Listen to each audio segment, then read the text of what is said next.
بسم اللہ الرحمن الرحیم۔ عظیم نامہ سے عظیم الرحمان صدیقی عرض کر رہا ہوں۔ ایک نوجوان سفر کر رہا تھا اور ایک جگہ وہ پہنچا تو وہاں بہت سی سڑکیں اور راستے تھے۔ رک گیا اور ایک بزرگ سے پوچھنے لگا کہ جناب یہ جو سڑک ہے یہ کہاں جاتی ہے؟ بزرگ نے پوچھا کہ آپ نے جانا کہاں ہے، آپ کی منزل کہاں ہے؟ اس نے کہا یہ تو مجھے نہیں پتا۔ بزرگ مسکرائے اور انہوں نے کہا پھر کسی بھی راستے کو کہ چل پڑو، جب تمہیں پتہ ہی نہیں کہ میری منزل کہاں ہے پھر راستے کی کیا اہمیت رہ جاتی ہے، آپ کسی بھی راستے پہ چل پڑو۔ تو میرے پیارے نوجوانوں، سب سے اہم اور ضروری بات جو ہے یہ کہ اپنے متعین راستے کو کرنا پڑے گا، یعنی اپنا مقصد ہمیں پتہ ہونا چاہیے کہ ہماری زندگی کا مقصد کیا ہے، ہم نے کرنا کیا ہے۔ ہمارے اکثر نوجوان جو ہیں انہیں یہ پتہ ہی نہیں کہ میری زندگی کا مقصد کیا ہے، مجھے کرنا کیا ہے۔ اکثر نوجوان دیکھتے ہیں کہ وہ یہ کر رہا ہے، مجھے بھی یہ کر لینا چاہیے۔ نہیں، یہ بات نہیں۔ آپ انسان ہیں اور اللہ تعالیٰ نے آپ کو بالکل منفرد بنایا ہے، بالکل الگ بنایا ہے انسان۔ اور دیکھیں اللہ پاک نے تو ہر انسان کو کس طرح الگ بنایا ہے۔ تھم نیل،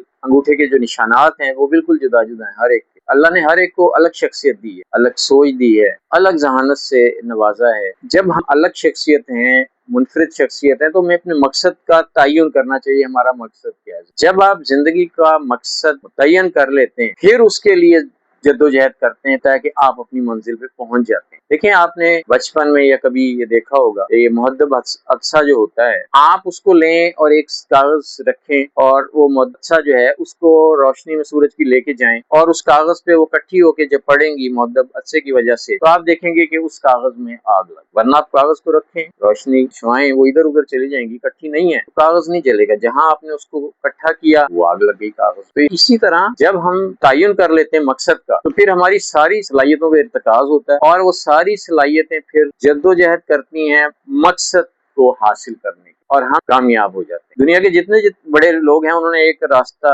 تعین کر لیا تھا، یہ ہم نے اس راستے پہ چلنا ہے۔ اب سائنسدانوں کو دیکھ لیں، ڈاکٹر عبدالقدیر خان صاحب کو دیکھ لیں۔ ڈاکٹر عبدالقدیر خان نے کہا کہ میں نے سوچ لیا تھا میں نے کچھ کرنا ہے اپنے وطن کے لیے، اپنے پاکستان کے لیے، اور کیسے کرنا ہے ایک راستہ انہوں نے متعین کر لیا تھا ان کے مطابق کہ اگر ہمارے پاس ایٹامک پاور ہوگی تو پاکستان محفوظ رہ سکتا ہے۔ سو انہوں نے اس کے لیے جدوجہد کی اور نتیجہ آپ دیکھ لیں کہ پاکستان ایٹمک پاور بنا۔ اسی طرح سارے نوجوانوں سے میری یہ گزارش ہے کہ آپ اپنے مقصد کا تعین کر لیں جو آپ چاہتے ہیں، پھر جدوجہد کریں، دیوانہ وار جدوجہد کریں، کوششیں کریں، کاوشیں کریں۔ اللہ پاک پھر رحمت کرنے والا ہے۔ ہاں، اس جدوجہد میں اللہ کی طرف دیکھتے رہیں کہ میرے اللہ تو رحمت کرنے والا ہے تو میں کامیاب۔ تو انشاءاللہ آپ اپنا مقصد حاصل کریں انشاءاللہ تعالی۔ ایسی ہی ویڈیوز جس سے آپ اپنے راستے تلاش کر سکیں عظیم نامہ کے ذریعے آپ تک ہم پہنچاتے رہیں گے۔ یہ چینل آپ کا اپنا چینل ہے، اس کو سبسکرائب کریں۔ انشاءاللہ تعالی آپ سے ہمیشہ رابطہ رہے گا۔ اللہ حافظ۔